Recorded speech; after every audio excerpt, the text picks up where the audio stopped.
हाय, नमस्कार। आशा करता हूँ कि आप लोग अच्छे होंगे। तो हम लोग पढ़ रहे थे धातुओं के रासायनिक गुणधर्म के बारे में और लगभग हम लोगों ने उनके रासायनिक गुणधर्म को कंप्लीट भी कर लिया था। तो अब देख लेते हैं सक्रियता श्रेणी। ठीक है, सक्रियता श्रेणी।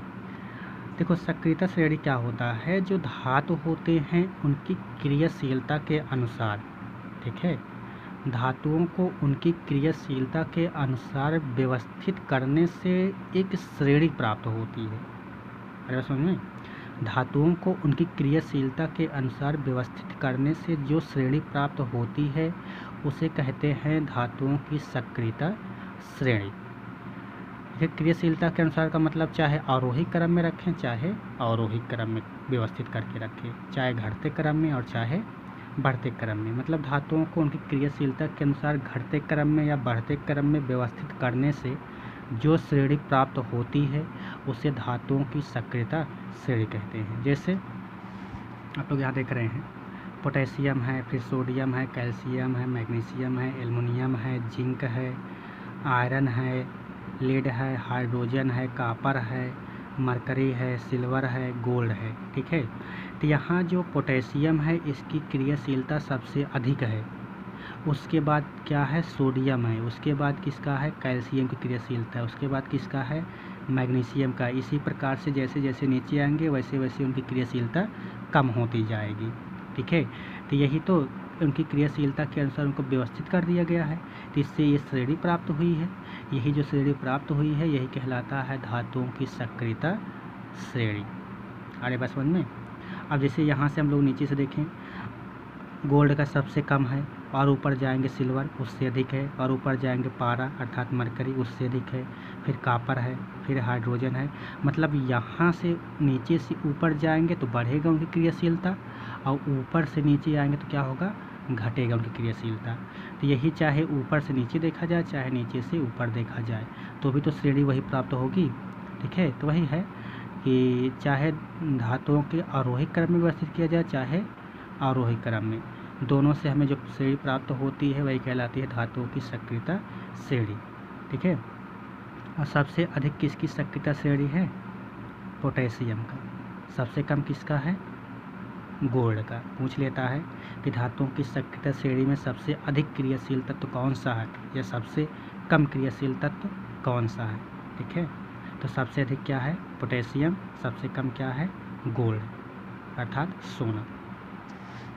एक टॉपिक पीछे छूट गया था, एक्वा रेजिया। ठीक है, एक्वा रेजिया देख लेते हैं हम लोग। एक्वा रेजिया को रॉयल जल कहा जाता है। रॉयल जल जो है एक क्या है? लैटिन शब्द है।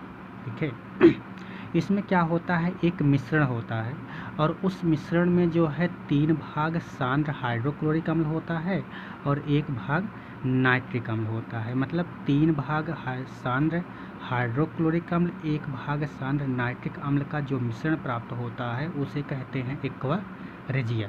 और एक्वा रेजिया का प्रयोग किया जाता है गोल्ड को गलाने में। अर्थात कह सकते हैं 3:1 के अनुपात में सांद्र हाइड्रोक्लोरिक अम्ल एवं सांद्र नाइट्रिक अम्ल का जो मिश्रण होता है उसे एक्वा रेजिया कहते हैं। और एक्वा रेजिया का प्रयोग किया जाता है गोल्ड को गलाने में। क्लियर? समझ आया ना? तो सक्रियता श्रेणी क्या था? धातुओं को उनकी क्रियाशीलता के अनुसार व्यवस्थित करने से जो श्रेणी प्राप्त होती है उसे धातुओं की सक्रियता श्रेणी कहते हैं। ठीक है, और एक्वा रेजिया क्या था? 3:1 के अनुपात में सांद्र हाइड्रोक्लोरिक अम्ल और सांद्र नाइट्रिक अम्ल का जो मिश्रण होता है उसे एक्वा रेजिया कहते हैं। एक्वा रेजिया को रॉयल जल कहा जाता है। रॉयल जल जो है क्या है? एक लैटिन शब्द है। और एक्वा रेजिया का प्रयोग किया जाता है गोल्ड को गलाने में। Dates clear? ओके, आगे देख लेते हैं। धातुओं का अधातुओं के साथ अभिक्रिया। धातुओं का अधातुओं के साथ अभिक्रिया। तो पहला जो है, तत्वों की अभिक्रियाशीलता संयोजकता कोष को पूर्ण करने की प्रवृत्ति के रूप में समझ सकते हैं। ये आप लोगों ने कक्षा 9 में पढ़ा था, लेसन 3 था, अष्टक नियम। वही चीज़ है। अष्टक नियम क्या था? मतलब जो तत्व होते थे उनके कोषों को पूर्ण करने के लिए 8 तत्वों को हम लोग क्या करते थे? व्यवस्थित करते थे ना। तो 8 परमाणुओं की संख्या में व्यवस्थित करते थे, वही होता था क्या, अष्टक नियम। तो यहाँ भी वही उनके संयोजकता यानी कि उनके कोष को पूर्ण करने की जो प्रवृत्ति होती है उन्हीं को समझना होता है। और कोष का पूर्ण होते हैं जब 8 तत्व उनके कोषों में प्रयोग हो जाते हैं, तभी तो। ठीक, उसके बाद है धातु संयोजकता कोष से इलेक्ट्रॉन त्याग कर धनायन बनाते हैं। ये तो हम लोग पढ़ लिया था स्टार्टिंग में ही। ठीक है, मतलब धातु किसे कहते हैं, धातु किसे कहते हैं, धातु किसे कहते हैं। धातु जब अपने परमाणुओं में से एक या एक से अधिक इलेक्ट्रॉन त्याग कर धनायन बनाने की प्रवृत्ति रखता है, उसे क्या कहते हैं, धातु। यहाँ भी वही चीज़ है, देखो धातु क्या करेगा, अपने कोष से इलेक्ट्रॉन त्याग कर धनायन बनाता है। ठीक है, वही चीज़ है। तो धातु क्या करता है, अपने परमाणुओं से इलेक्ट्रॉन को त्याग कर धनायन बनाने की प्रवृत्ति रखता है। और इसी का सेम उल्टा अधातु है। अधातु क्या करता है, अब ठीक है, इलेक्ट्रॉन को ग्रहण करके ऋणायन बनाने की प्रवृत्ति रखता है। तो अधातु क्या करता है, इलेक्ट्रॉन को ग्रहण कर ऋणायन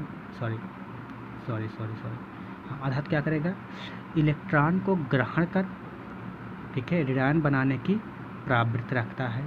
और धातु क्या करता है, इलेक्ट्रॉन को त्याग कर धनायन बनाने की प्रवृत्ति रखता है। अधातु क्या करेगा, इलेक्ट्रॉन को ग्रहण करके ऋणायन बनाने की प्रवृत्ति रखता है। उसे क्या कहते हैं, धातु और अधातु। ओके, अगला पॉइंट है ऐसे यौगिक जो इलेक्ट्रॉन का आदान प्रदान द्वारा, ठीक है, बनते हैं उन्हें आयनिक यौगिक कहते हैं।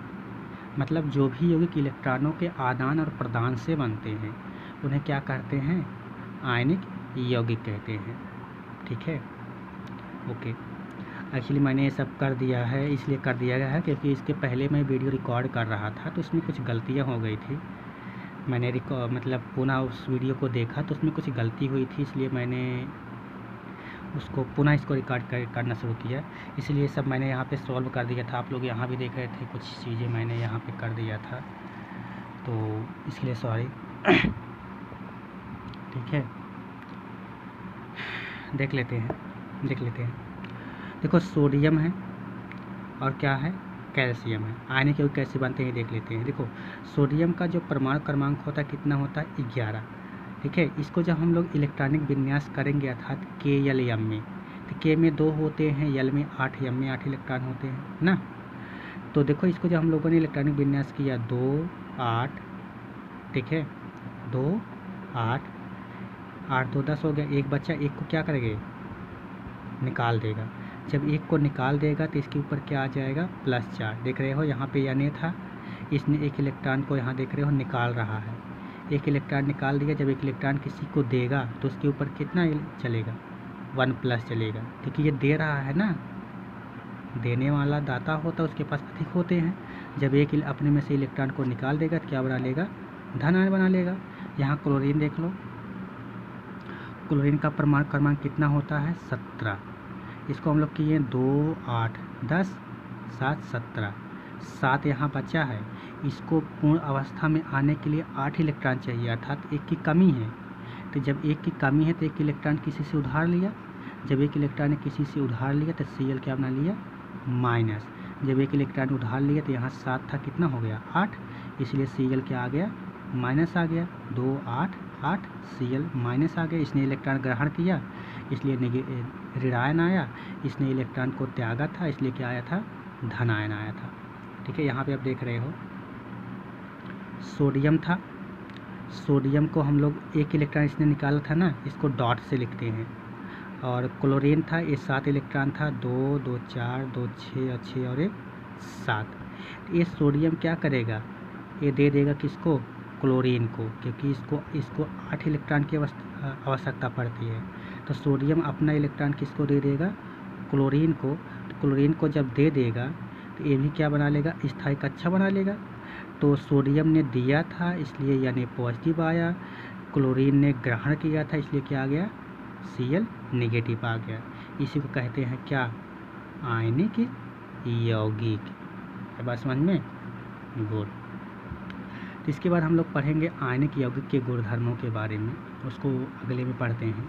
ठीक है, एक चीज़ यहाँ पे देख लीजिए, हम लोग पीछे पढ़े थे कि जो है कि धातुओं की सक्रियता श्रेणी जो थी, कि हम लोगों ने कुछ जैसे विस्थापन अपक्रिया पढ़ा था कि अधिक क्रियाशील तत्व जो है कम क्रियाशील तत्व को क्या कर देता है, विस्थापित कर देता है। ठीक है, कैसे विस्थापित, अधिक क्रियाशील तत्व वाला क्या करे, कम क्रियाशील तत्व को क्या कर देगा, विस्थापित कर देगा। जैसे यहाँ पे आप लोग देख रहे हैं आयरन है, कॉपर है। आयरन क्या किया था, कॉपर को विस्थापित किया था ना, आप लोगों ने देखा भी था।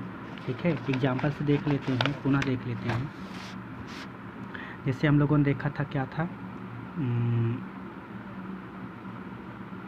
Fe था और प्लस क्या था, CuSO4 था। ठीक है, Fe CuSO4 था। ये Fe ने क्या किया था, Cu को विस्थापित कर दिया था, आप लोग देखे थे ना। क्यों, क्योंकि आयरन की क्रियाशीलता जो है कॉपर से अधिक है सक्रियता श्रेणी में, इसलिए आयरन ने Cu को क्या किया था, विस्थापित किया था, अर्थात बना लिया था FeSO4 और प्लस Cu को क्या कर दिया था, अलग कर दिया था, विस्थापित कर दिया था। ठीक है, आप लोग यहाँ देख रहे हैं Fe जो है Cu के ऊपर है ना, Fe की क्रियाशीलता क्या है, Cu से अधिक है, इसलिए Fe ने क्या किया था, Cu को उसके स्थान से विस्थापित कर दिया था। ठीक है, इसी प्रकार से हैं जितने भी ऊपर हैं वो सब नीचे वाले को उनके स्थान से क्या कर सकते हैं, विस्थापित कर सकते हैं, क्योंकि ऊपर वाले की क्रियाशीलता अधिक है और नीचे वाले का कम है। जैसे जैसे ऊपर से नीचे आएंगे वैसे वैसे क्रियाशीलता कम होती जाएगी, और जैसे जैसे नीचे से ऊपर जाएंगे वैसे वैसे क्रियाशीलता अधिक होती चली जाएगी। ठीक है, आज थोड़ा सा उल्टा हो गया, क्योंकि एक बार मैंने वीडियो बनाया था तो उसमें कुछ गलतियां हो गई थी, इसलिए आज सॉरी, सेशन अच्छे से नहीं हो पाया, इसलिए मैं आज ज़्यादा पढ़ाऊँगा भी नहीं। ठीक है, ठीक है, ओके, पढ़ते रहिए, बाय बाय, टेक केयर, सबक है ये हम लोग कल पढ़ेंगे आयनिक यौगिक के गुणधर्मों के बारे में। ठीक है, ओके, बाय बाय।